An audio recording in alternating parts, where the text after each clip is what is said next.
Hey everyone, happy Saturday. Kristen here from Will Travel for Vegan Food. So, I'm sitting here in bed and I was just preparing a book, one of the books to send to a woman named Poppy Tooker. She has this radio show in New Orleans called Louisiana Eats. And back in 2012, she had interviewed me when I was there traveling through as part of the road trip. And so I wanted to send her an earmarked copy of the book to share with her what chapter she's in. And we had recently reconnected because I'm going to be back in New Orleans next weekend for their annual Veggie Fest. So I thought it would be fun to maybe do like a follow-up piece or something with her. So I'm talking with Poppy about that. And as I was thumbing through the pages that she's mentioned in, I kind of just kept reading, which it's been a while since I've read any pieces of the book at any length of time because, I've read each chapter and gone over it so much that I kind of just wanted to set it aside for a while. So I read this one one section that I just felt an urge to share with you. It kind of made me emotional, and I thought maybe I'll do a little reading today and share that with everyone. And before we jump into that, I wanted to say the book is officially back in stock on Amazon.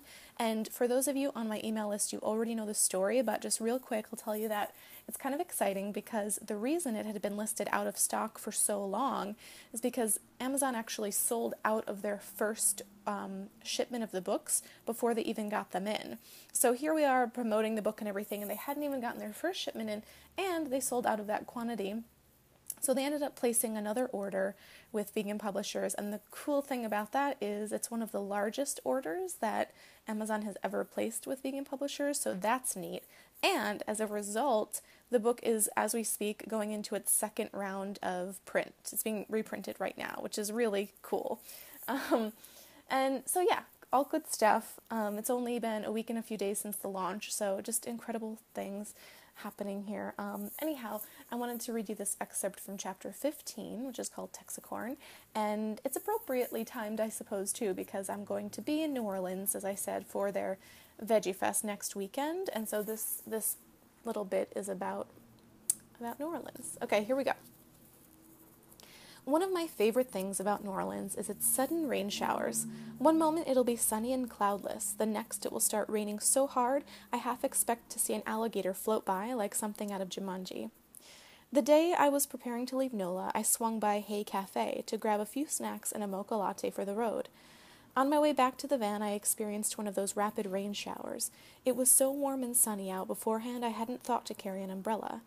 I ran for cover beneath the awning of a nearby house and pressed my back into the tan-colored siding, nearly overturning a green trash barrel embossed with a beautiful white fleur-de-lis. A few cars splashed by, and a man ran in the opposite direction, crouched low, holding a newspaper over his head. Someone once compared the sound of rain to emptying a bag of M&Ms slowly from one hand to the other. I momentarily closed my eyes and imagined the drops turning into a vegan version of those chocolatey treats. How sweet it is. After about 3 minutes, I decided I'd make a beeline for the van, which was parked just a few blocks away. As soon as I reached it and leapt inside, the rain began to subside, and the sun almost immediately shone bright again. Nonetheless, I was soaked to the bone. I was wearing flip-flops and one of my favorite summer dresses, now dripping at the hem. I changed into dry clothes and nestled in the driver's seat, braced for the haul to Houston, Texas. Still giddy over the rain, the intensity and brevity of which I'd never really seen before, I placed my hands on the steering wheel and leaned forward to look up at the bright blue sky to soak it in once more before moving on. A red, auburn, pink, yellow, and purple display of flower petals had fallen from the tree above onto Gertie's windshield. I began to well up at the clump of colorful petals, balanced on droplets of water left behind. I thought to myself, we are all exactly where we need to be.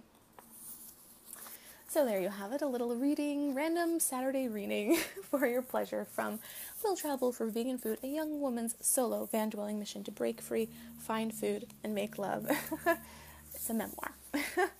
I hope that you enjoyed that. And, also, if you have gotten your copy and you've been reading it or you're far along and enjoying it, I would encourage you, please, to leave a review on Amazon. Even if you didn't purchase it or get it from Amazon, you can still leave a review, which super duper helps in the visibility and ranking of the book. So that's much appreciated. If you have a minute or two to go jump on over to Amazon.com and leave your review, that would be fantastic. I've also noticed this really fun trend of people posting pictures of their books with their companion animals, their cats and dogs and such. So let's keep it going. If you happen to snag a photo of your beloved feathered or furried friend with the book, I would love to see it. Please share it on social media. It would be really fun to share that with everyone else too. All right, guys, I hope that you're having a great Saturday. It's finally warm and sunny here. It's one of the first warm days in Chicago. I'm really jazzed about it. I'm going to go out and enjoy it now. And I will talk to you all soon, and hope to meet some of you, hopefully in person, at the New Orleans Veg Fest this next weekend.